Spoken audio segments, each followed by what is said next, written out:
Today on Navigating Retirement, Jeff and David are going to talk about the impact of technology on retirement. And Jeff, let's get right to it and talk about how technology is making lives better for seniors. Okay, I'm going to just back it a little, and you know, it used to be that as people lived longer, you'd say, well, how do you live a better life? And it would, you know, eat better, stay connected, exercise, and those were kind of things. But the thing is we're now living considerably longer than that, and the question is, how do we turn these longer lives into fulfilled lives?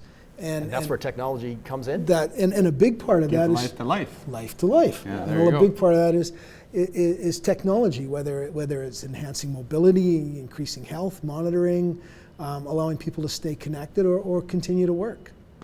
Technology is opening doors for retirees every day. What do you see, David, in terms of some of the technology out there that's really improving seniors' lives? Well, it's a double-edged sword, is what I see. Yeah. Okay. So on the one hand, you know, it's helped with, you know, for example, I've been able to communicate with clients a little better using stuff like GoToMeeting, and they could be sitting in their house and we can review everything and share screens and all that sort of thing.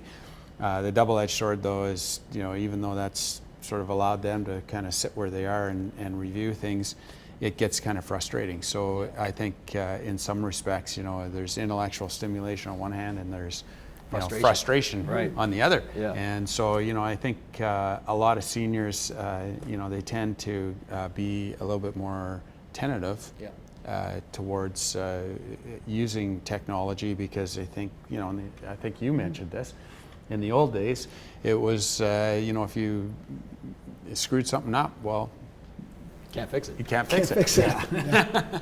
Is that a generational thing, I think, in some respects? I mean, these guys, maybe some of them didn't grow up with computers, but as our generation gets towards retirement, we all grew up with them. We may be able to sort of feel more comfortable with it later on?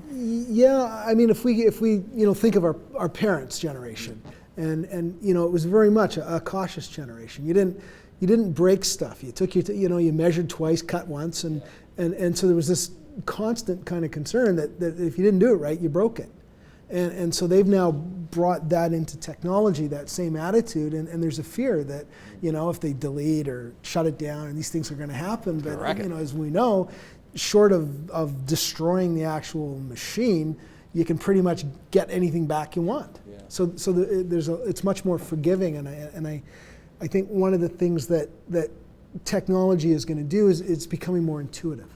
And it's going to allow people who are more concerned. It's not as complicated as it used to be to use. Let's talk about some of the benefits then that this is going to have. Let's start with mobility. That's a big one for seniors. A lot of people have, for whatever reason, can't get around as much. Now we've got things like these scooters. We've got things like Segways. I saw something on TV or on Facebook or something the other day, a woman hopping on, looked like a little wheel with 2 steps on it. She hops on it, moves, leans forward, and away she goes. I mean, are we going to see things more like that, do you think, to help these guys get around? Well, you know, I kind of like, I think I mentioned this to you earlier, but I kind of like the idea of the, you know, going golfing with a golf surfer. Yeah. I don't know if you've seen that, where they got the 2 wheels and you're racing around with a golf surfer. So maybe that'll extend or reinvigorate golf.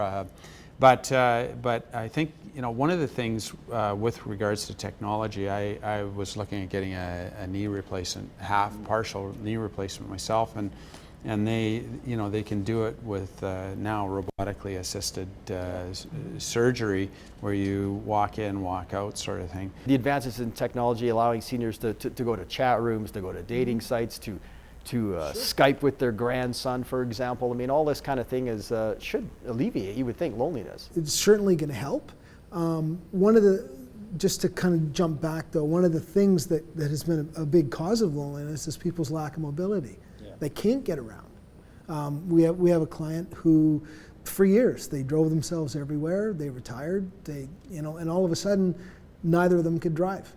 They live, you know, a few miles away from sort of shops and doctors' offices, and all of a sudden, and they're in a smaller town. So how do they get to these places? Do they call the handy dart? Cabs are expensive. It's $20 each way. Yeah. Uber could be an option. Exactly. So you start thinking like Uber and Lyft, and then, you know, unless they live in BC, it's not illegal yet. Well, yeah. And then you talked earlier about non cars without drivers. Yeah, self-driving cars. That could be a big thing for seniors, right? I mean, let's say, well, for example, your doctor says, well, your eyesight's bad, you can't drive anymore. Is that now possible that seniors will be able to use self-driving cars? I don't know. I mean, it's up to the government and regulations to decide whether that's legal or not, right? But the technology is certainly coming. Yeah, for sure. As long as, I think we saw what happened with, what's the name of the Tesla? Teslas, Yeah, a couple accident, yeah. But I think that's coming out in the near future. One of the things I want to touch on though is, seniors remaining independent longer, and a big part of that is having the technology to be able to alert people if something goes wrong. Yeah. They've got security systems in place that are more sophisticated to help people. And I think a lot of seniors having access to that will allow them to stay in their homes longer. Now, that being said, one of the issues that comes up as a result of all this change in technology from a planning perspective is there's increased costs, right? And so, things that you would never think of paying for 20 years ago. Yeah. Now you got to fork it out. That's right. Now, what about also technology to monitor your health, for example? We know we have pacemakers and things like that. They've been around for decades, but now you could have different types of, maybe even a chip inserted in under the skin, for example, that monitors your blood pressure, your whatever, right? And even maybe like a GPS, for example, for seniors who may be suffering from Alzheimer's or something like that, just to make sure we know where they are. Example. So I mean, do you see that kind of thing expanding? And this is technology that already exists, right? It either exists or it's in development. I mean, they've got, like, how they used to have those emergency things. They'd have them by the phone, and if you fell, you could hit it. And I mean, now they're creating them in watches, and they're monitoring, and not only are they, because they're motion sensitive, it's not only about monitoring like your blood pressure, it's measuring your gait. Yeah. So, if it really, what it's measuring for is things that are outside of the box. So if it notices or the person's not moving for a long period of time, and it's the middle of the day and it's off their habits. So they're developing these technologies or smart toilets. I mean, there's all these things that are being evolved to allow people to not worry as much about their own health, yet have it monitored and watched, so the people that are their caregivers know what's going on with them. I think you mentioned smart toilets. So those are the ones that measure your stool and tell you if you're eating properly. I've heard about that. Or your weight. Yeah. When they sit down, they can tell if, because a lot of times, like, seniors are isolated, nobody's seeing them. I mean, they could be losing weight dramatically and nobody knows. Yeah.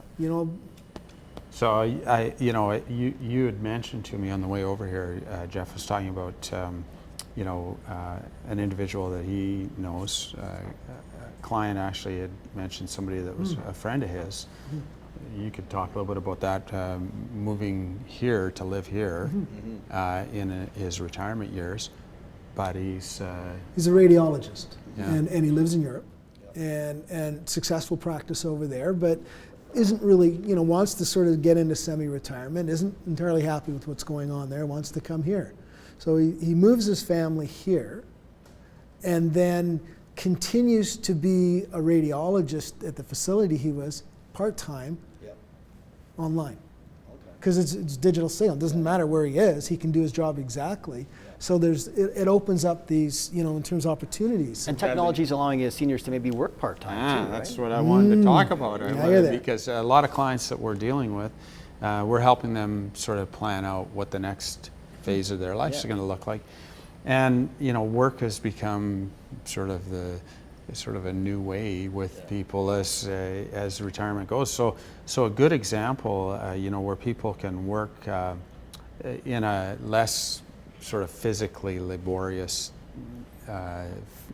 function is to do consulting, and there's a lot of professionals, and a good example is I ended up developing my retirement software, and I did it using some consultants through Elance, and Elance is a worldwide network, and you can access accountants, lawyers, computer programmers, technical writers, so you name it, freelance, right? Whatever. And I think this opens up a whole new world for people if they, if they want to do this type of work. Yeah. Now we've talked about all the advantages, right, for seniors, and from health and mobility and being able to work part-time and that kind of thing. Do you see any challenges? I know you mentioned earlier, sometimes it's harder for them to grasp technologies such as that, but is there any disadvantages to this? Cost, you mentioned, for example, one? I think cost will definitely, there are different costs, and obviously the longer we go, the more they come down. Right, yeah. But you think about societal costs. So if you've got this vibrant, functioning group of 75-year-olds, they're going to be doing jobs and things that in the past would be done by 30, 40-year-olds, and they'd be retired. So there's a whole shift that's going to have to happen in society to kind of leave room for all of this. Luckily, there's a shortage of labor in most advanced countries, right? That's right. Yeah. Maybe you want to talk about Japan, for example, because they're so far ahead of us in terms of they're an aging population. They're not really, they don't encourage immigration there, for example, so their population is, going down, if anything, right? Well, it's interesting because, you think of, they've had this long slump of declining growth. And that's because of that problem, Because right? of the aging Yeah. population. So, that's kind of works counterintuitive to what we're talking about here, where you think that productivity increases with the use of technology and that sort of thing. So I don't know from Japan's situation, I don't know that they've really taken necessarily advantage of seniors becoming more active using technology. I think a challenge that we're seeing with retired seniors is more susceptibility to fraud. With increased technology, I can't count the number of times my parents have had a phone call from somebody claiming to be or email or CRA badge number, blah blah blah, right? So I think that's something that has to be considered in the use of technology and how it's impacting. Right, for sure. Seniors. Jeff, and one more thing on robots, I guess. So this is a big thing that's coming down soon, right? I mean, if not now. And and the robots can do a lot of the things that we don't want to do. Well, mow the lawn, hopefully. Mow the lawn, yeah, exactly. Well, there's two sides to it. Like talking about Japan, they've started to develop robotics that are basically friends. Yeah. Because they've got an aging population, they don't have a lot of immigration. And so as a senior, you have this robot that is your buddy. Your buddy.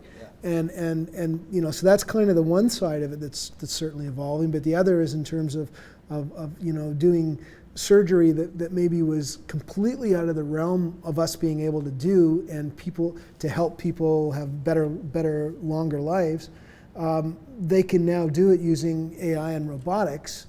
I was reading about a brain surgery that was done that was extremely fine, and because of our shake, it could never be done. But now through the use of robotics, and they're able to do it.